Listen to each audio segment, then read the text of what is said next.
What do you think? I mean, obviously Bron's been out, but there's been a lot of interesting stuff happening there since they made these big trades. Yeah.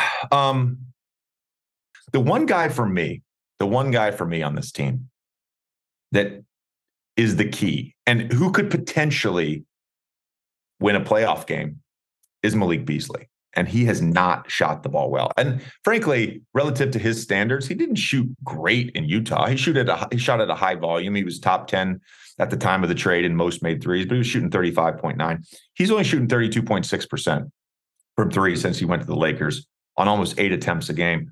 But if you look historically, in 22, he was 37.7. In 21, he was 39.9. In 20, he was 38.8. In 19, his real first year playing real minutes, he was 40.2.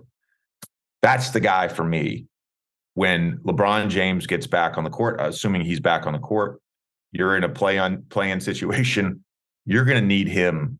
You're going to need him to be shooting around 40%, hitting 3 or 4 threes a game. Like that to me, because their offense, the splits on their offense since the trade and since LeBron got hurt are the fucking same. Like their offense has been the same. It's been their defense that has been the catalyst for their improved play. Shout out to Jared Vanderbilt, of course, who we mentioned before.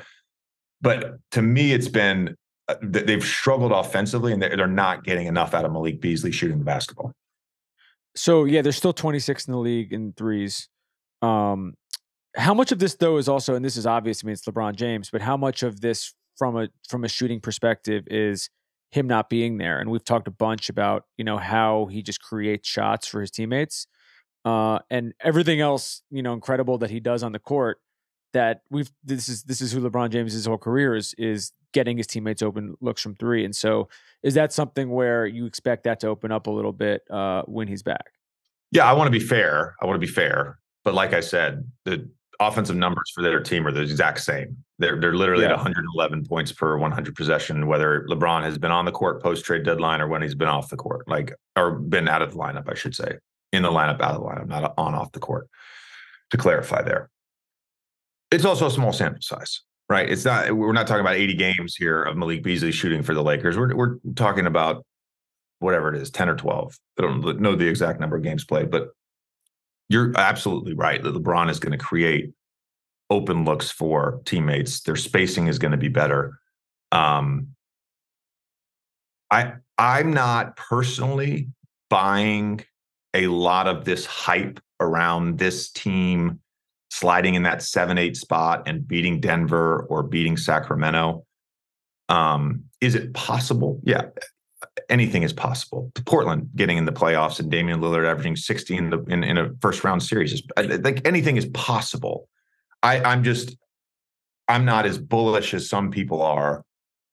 And partly it's because I've obviously watched this team a lot over the last 2 seasons, and there's some core guys that have remained, but I've watched this team play, and I still think you need to be able to score the basketball. And I also have concerns. I do have concerns, and this is not a knock on LeBron's legacy or anything like that, but I have concerns about LeBron in a long playoff series, in a long playoff run. How much energy is he saving on the defensive end? Like, what is the defensive impact of him playing 38, 40 minutes a game? Does all of a sudden that defense that's got you back, does that all of a sudden, start to falter? So there's still a lot of concerns, but they're certainly more capable than they were. Yeah. Prior to we should say the argument for them being able to make a big run, obviously, is how good the defense has been. The last 10 games, best in the league, 108.3 rating. AD and Vanderbilt in particular. It's funny because, DeAngelo has been awesome the last 2 games, but before that, he's been hurt. It weirdly felt like the thing I don't know if we've talked about this, actually. We've talked about Vanderbilt a bunch. Is like, how the fuck was Vanderbilt just available like this? Like, this is a guy that every playoff team should have tried to get. I don't understand. He's like a throw-in. He's a throw-in in this trade, and this is like, you just watch him play, and it's not even just the numbers. It's just he's like the ultimate defensive glue guy. You do wonder about that. You wonder, like, even with Josh Hart, like Josh Hart clearly makes an impact on winning, on culture.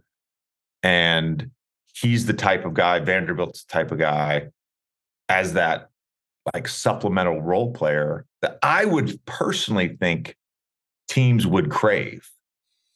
Yeah. If you're talking about building out a competent, complete roster, you need those guys. You absolutely need those guys. And it was a little surprising how little they had to give up. If you want to watch the rest of the episode, check out The Old Man of the Three Things, available exclusively on Amazon Music.